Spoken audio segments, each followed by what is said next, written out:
الحمد لله وكفى وسلام على عباده الذين اصطفى أما بعد فأعوذ بالله من الشيطان الرجيم بسم الله الرحمن الرحيم قال الله تبارك وتعالى في كلامه المجيد والفرقان الحميد نبئ عبادي أني أنا الغفور الرحيم وأن عذابي هو العذاب الأليم وقال تعالى قل يا عبادي الذين أسرفوا على أنفسهم لا تقنطوا من رحمة الله وعن أبي هريرة رضي الله تعالى عنه أن رسول الله صلى الله عليه وسلم قال لو يعلم المؤمن ما عند الله من العقوبة ما طمع بجنته أحد ولو يعلم الكافر ما عند الله من الرحمة ما قنط من جنته أحد وعن أبي هريرة رضي الله تعالى عنه قال سمعت رسول الله صلى الله عليه وسلم يقول جعل الله الرحمة 100 جزء فأمسك عنده 99 وأنزل في الأرض جزءا واحدا فمن ذلك الجزء يتراحم الخلائق صدق الله وصدق رسوله النبي الأمي الهاشمي الكريم ونحن على ذلك لمن الشاهدين والشاكرين والحمد لله رب العالمين اللهم صل على محمد وعلى آل محمد كما صليت على إبراهيم وعلى آل إبراهيم إنك حميد مجيد اللهم بارك على محمد وعلى آل محمد كما باركت على إبراهيم وعلى آل إبراهيم إنك حميد مجيد میرے انتہائی قابل قدر قابل عزت بھائیوں دوستوں بزرگوں نوجوان ساتھیوں اور میری معززہ موقرہ باحیا باپردہ ماؤ بہنوں، اللہ رب العزت کا لاکھ لاکھ شکر ہے کہ اللہ رب العزت نے ہمیں رمضان المبارک کا مہینہ ایک مرتبہ پھر نصیب فرمایا۔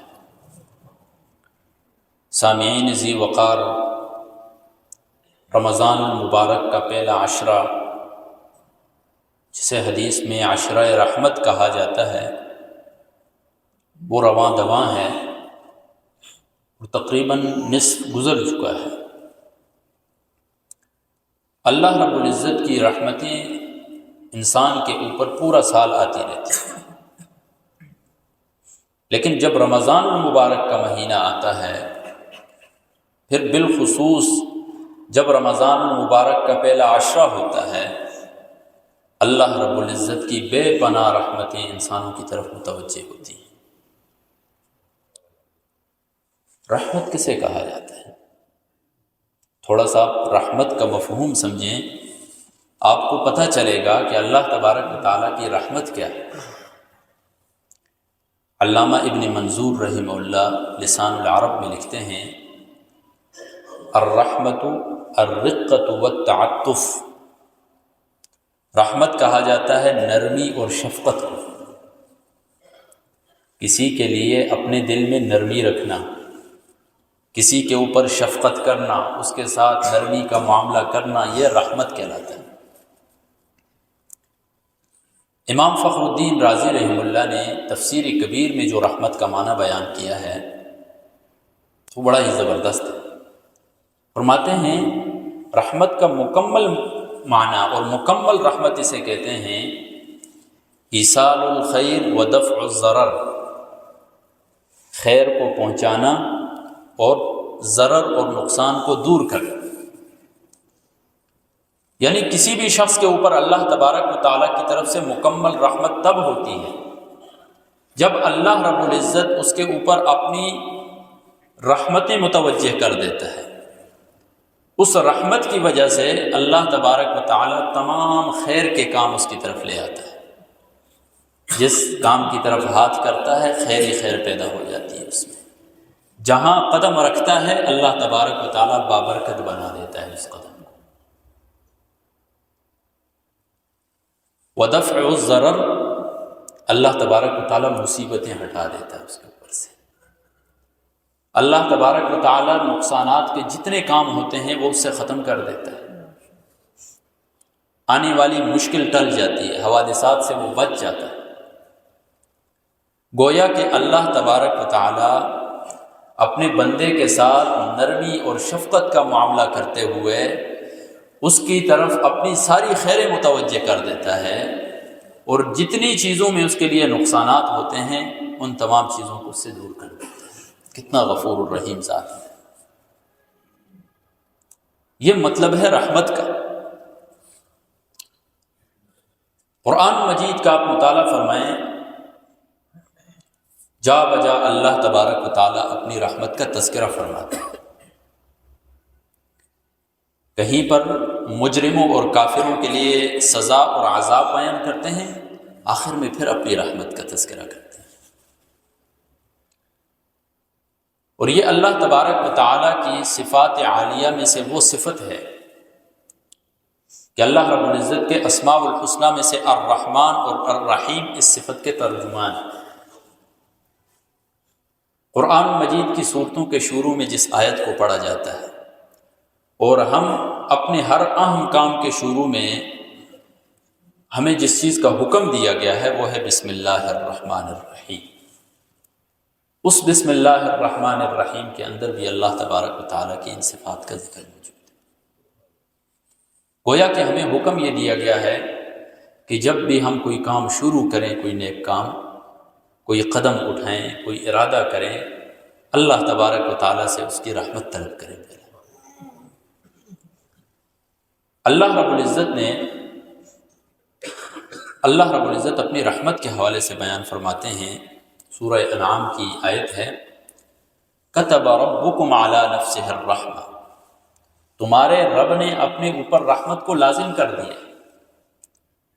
لازم کرنے کا مطلب یہ ہے کہ اس رب کے ہاں اپنے بندوں کے لیے شفقت اور نرمی بے پناہ ہے۔ ایک اور آیت میں فرماتے ہیں، وَرَبُّكُمْ ذُو رَحْمَةٍ وَاسِعَةٍ، آپ کا رب ایک وسیع رحمت والا ہے۔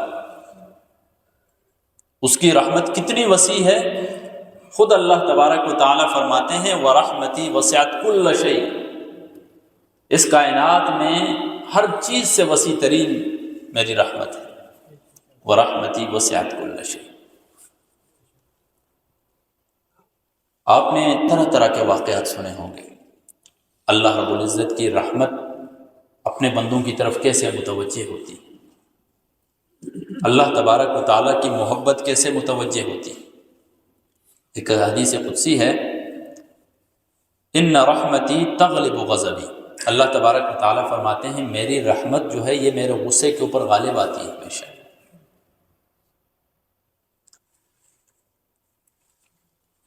ایک نوجوان فوت ہونے کا وقت تھا اس کا، سرہانے پر ماں بیٹھی ہے، تو آخری وقت میں ماں سے سوال کرتا ہے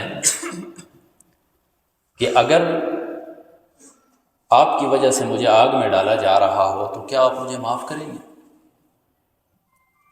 تو وہ ماں کہتی ہے کہ میں تو اپنا سب کچھ قربان کر دوں گی، آپ کو آگ سے بچا لوں گی۔ تو وہ نوجوان کہتا ہے کہ پھر اللہ تبارک و تعالیٰ آپ سے بھی زیادہ محبت کرتا ہے اپنے بندوں سے، وہ مجھے کبھی بھی آگ میں نہیں ڈالے گا۔ حضرت ابو ہریرہ رضی اللہ تعالیٰ عنہ فرماتے ہیں، میں نے اللہ کے رسول صلی اللہ علیہ وسلم سے سنا، رسول اللہ صلی اللہ علیہ وسلم فرماتے تھے، جعل اللہ الرحمت 100 جزء، اللہ تبارک و تعالیٰ نے رحمت کے 100 اجزاء بنائے ہیں۔ رحمت کے کتنے حصے ہیں؟ 100 حصے ہیں۔ فَأَمْسَكَ عِنْدَهُ 99، 99 حصے آخرت کے لیے رکھ دیے اللہ تبارک و تعالیٰ نے۔ وَأَنزَلَ فِي الْأَرْضِ جُزْءًا وَاحِدًا، رحمت کے 100 حصوں میں سے ایک حصے کو اس روئے زمین پر اتارا ہے اللہ تبارک و تعالیٰ نے۔ فَمِن ذَلِكَ الْجُزْءِ يَتَرَاحَمُ الْخَلَائِقُ، اسی ایک رحمت کے جز کی وجہ سے پوری مخلوق جو ہے وہ شفقت اور نرمی کرتی ہے۔ ایک بچہ، ایک والد اپنے بچے کے منہ میں پیار و محبت سے نوالا ڈالتا ہے، یہ وہ ایک جز جو رحمت کی کا ہے اس کا نتیجہ ہے۔ کوئی ماں اپنے بچے کے لیے پوری رات جاگتی ہے، یہ اس ایک رحمت کا جو جز ہے اس کا نتیجہ ہے۔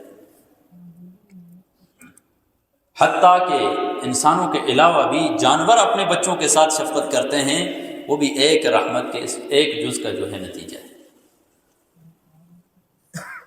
ذرا اندازہ لگائے انسان کہ جب ایک جز اتنا رحیم ہے، اللہ تبارک و تعالیٰ نے ایک جز دیا ہے ماں کو اپنی رحمت کا، ایک جز دیا ہے اپنے والد کو۔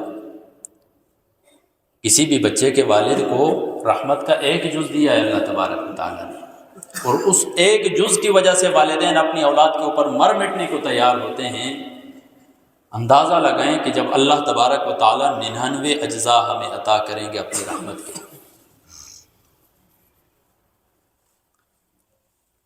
آخرت میں امام قرطبی رحمہ اللہ نے یہ واقعہ لکھا ہے، دو بندے ایسے ہوں گے جن کے پاس کوئی نامہ اعمال نہیں، پوری زندگی اللہ تبارک و تعالیٰ کی نافرمانی کی ہوگی۔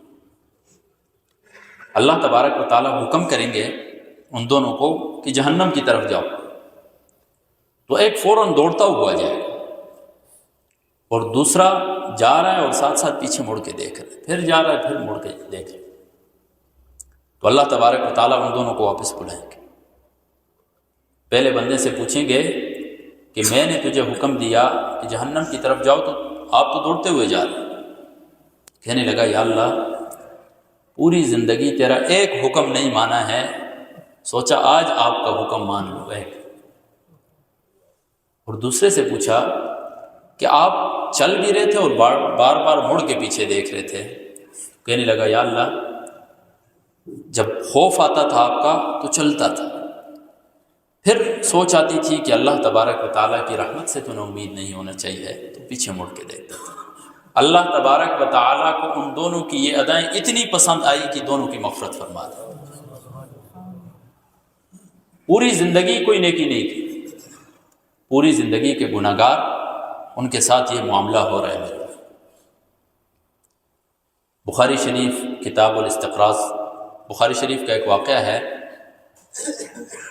رسول اللہ صلی اللہ علیہ وسلم فرماتے ہیں کہ ایک شخص پوری زندگی گناہ کیا، جب مرنے کے قریب آیا اپنے بیٹوں سے کہا کہ جب میں مر جاؤں مجھے جلا کر راکھ کر کے اس راکھ کو بھی اڑا دے۔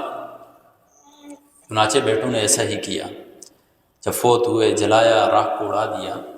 اللہ تبارک و تعالیٰ نے اپنی قدرت کاملہ سے اس راکھ کو جمع کیا، اور پھر مخاطب ہوئے کہ تو نے ایسی وصیت کیوں کی؟ تو وہ کہنے لگا یا اللہ، اتنے گناہ تھے کہ مجھے خوف تھا کہ اگر میں صحیح سلامت آپ کے پاس گیا تو مجھے بہت سخت عذاب ہوگا۔ اللہ تبارک و تعالیٰ کی رحمت جوش مارتی ہے، اللہ تبارک و تعالیٰ اس کو معاف فرما دیتا ہے۔ یہ ہے اللہ تبارک و تعالیٰ کی رحمت میرے بھائی، جو انسانوں کی طرف وقتاً فوقتاً متوجہ ہوتی رہتی ہے۔ رسول اللہ صلی اللہ علیہ وسلم، اللہ تبارک و تعالیٰ نے انسانوں کو جو ایک جز رحمت کا دیا ہے نا، رسول اللہ صلی اللہ علیہ وسلم کے پاس قیدی لائے گئے، ان قیدیوں میں ایک عورت تھی۔ اس عورت کی جب اپنے بچے پر نظر پڑی تو فوراً دوڑ پڑی اور بچے کو سینے سے لگایا اور دودھ دینے لگی۔ رسول اللہ صلی اللہ علیہ وسلم اور صحابہ کرام یہ منظر دیکھ رہے تھے۔ رسول اللہ صلی اللہ علیہ وسلم نے فرمایا کہ کیا یہ عورت اپنے بچے کو آگ میں ڈال سکتی ہے؟ صحابہ نے فرمایا کبھی نہیں ڈال سکتی۔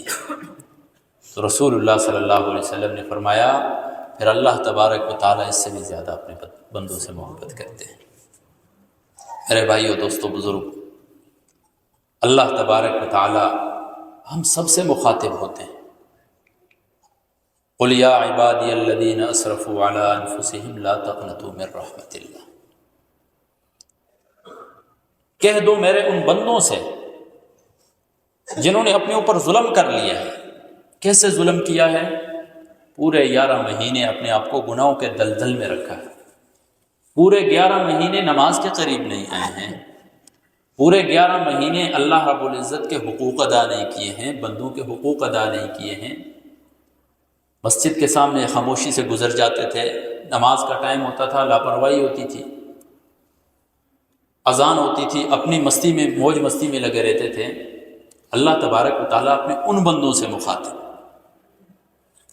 ذرا انداز دیکھیں کہ وہ بندے روگردانی کر رہے ہیں، وہ جا رہے ہیں، اللہ تبارک و تعالیٰ پکار رہے ہیں، قل یا عبادی الذین اسرفوا علی انفسہم لا تقنطوا من رحمت اللہ، میری رحمت سے کبھی بھی مت نہ امید ہو جائے، نہ امید نہیں ہونا میری رحمت۔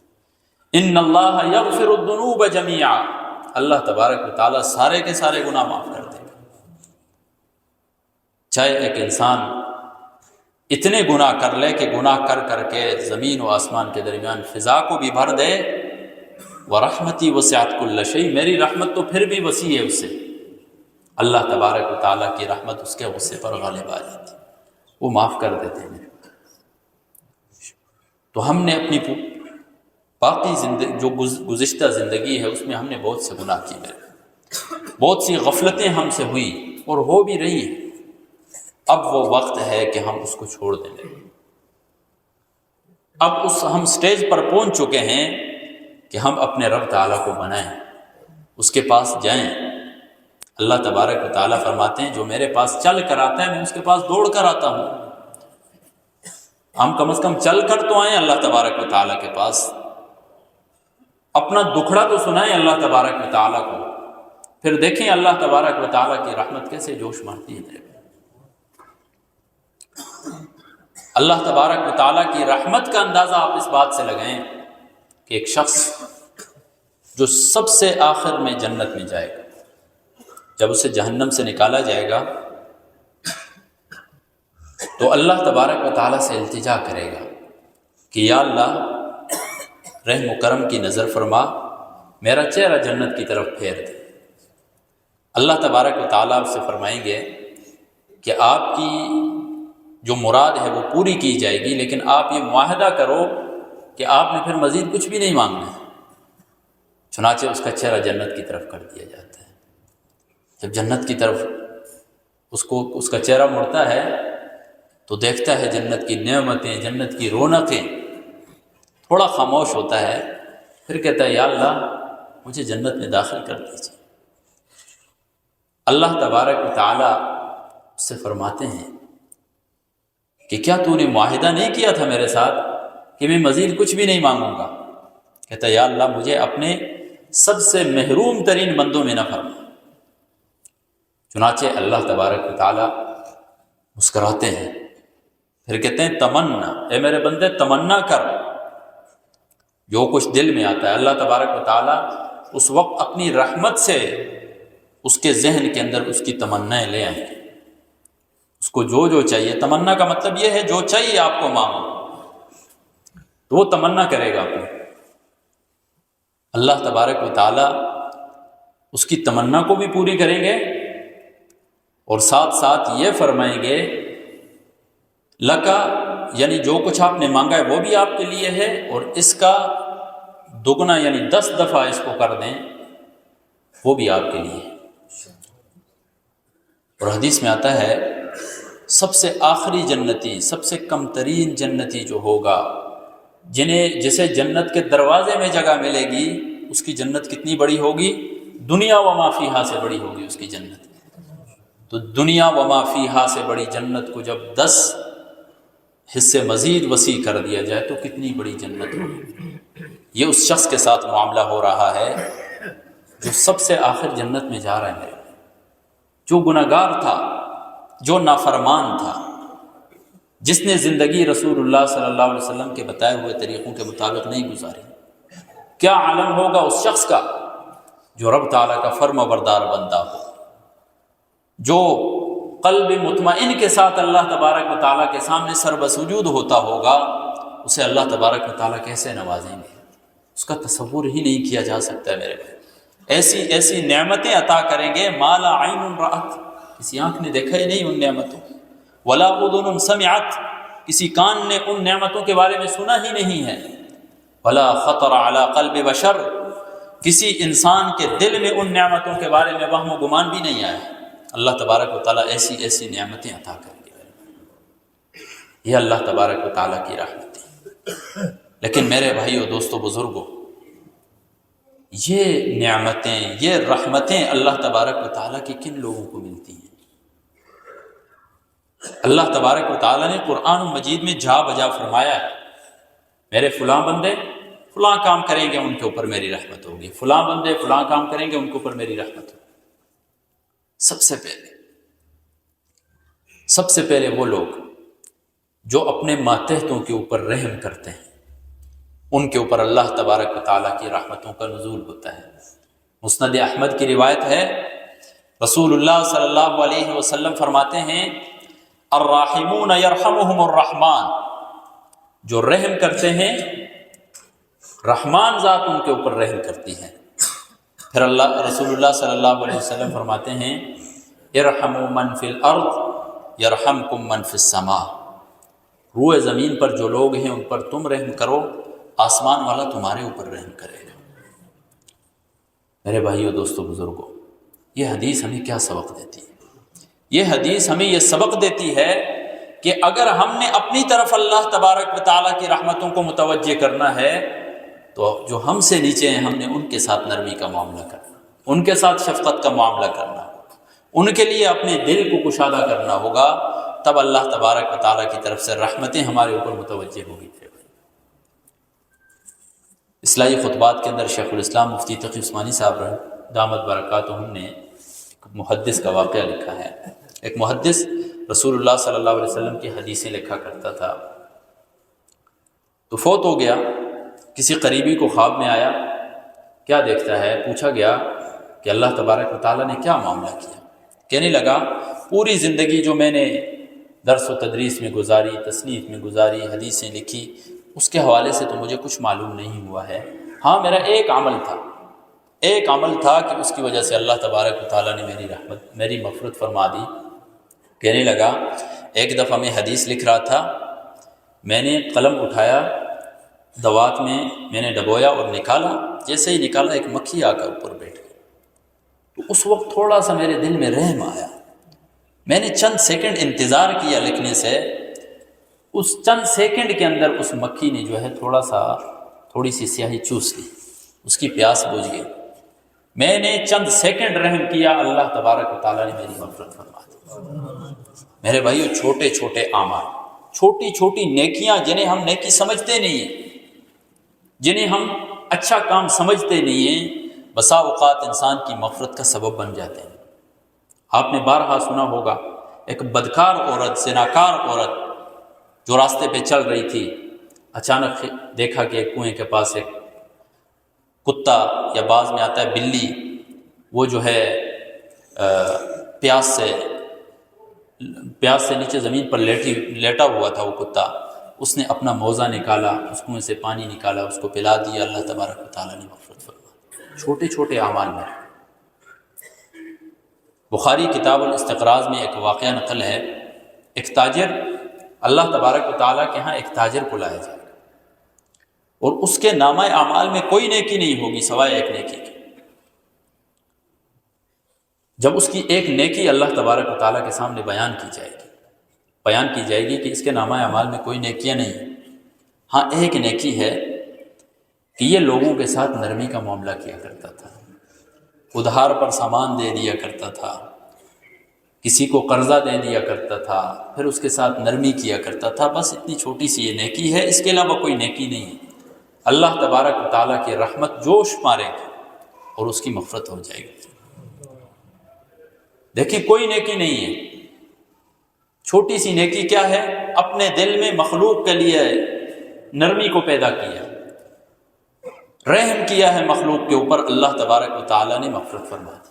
تو میرے بھائیوں، دوستو، بزرگوں، یہ تمام تر چیزیں ہمیں یہ درس دیتی ہیں کہ ہم اپنے اندر یہ رحمت والا مادہ پیدا کریں، جو ہمارے ماتحت ہیں ان کے اوپر آسانی کریں۔ بالخصوص رمضان المبارک کے مہینے میں، رمضان المبارک کا مہینہ جب آتا تھا، رسول اللہ صلی اللہ علیہ وسلم مزدوروں کے اوپر سے مشقت کو کم کر دیا کرتے تھے، ان کا ڈیوٹی ٹائم کم کر دیا کرتے تھے، ان کے اوپر آسانی پیدا کیا کرتے تھے۔ تو جو لوگ ہم میں سے ایسے ہیں جن کے ماتحت لوگ کام کرتے ہیں، کسی بھی اعتبار سے کام کرتے ہیں ان کے ساتھ رحمت کا معاملہ کریں. کیا پتہ قبولیت کی گھڑی ہو، اس کے دل سے دعا نکلے اور آپ کا بیڑا پار ہو جائے. اس وجہ سے اسی طرح ساتھ ساتھ اپنے اولاد کے اوپر، اپنے جتنے بھی آپ کے ماتحت لوگ ہیں ان کے ساتھ شفقت کا معاملہ کریں. اسی طرح دوسرا سبب جو رحمت کا ہے وہ ہے وَأَطِيعُوا اللَّهَ وَأَطِيعُوا الرَّسُولَ لَعَلَّكُمْ تُرْحَمُونَ.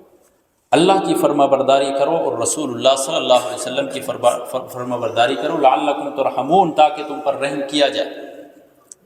میرے بھائیو، دوستو، بزرگوں، اگر کوئی شخص اللہ تبارک و تعالیٰ کا نافرمان ہے، رسول اللہ صلی اللہ علیہ وسلم کے بتائے ہوئے طریقے کے مطابق زندگی نہیں گزار رہا ہے، اور وہ یہ سمجھتا ہے کہ اللہ تبارک و تعالیٰ کی رحمتوں کا نزول ہوگا میرے اوپر، ہرگز نہیں ہو سکتا ہے.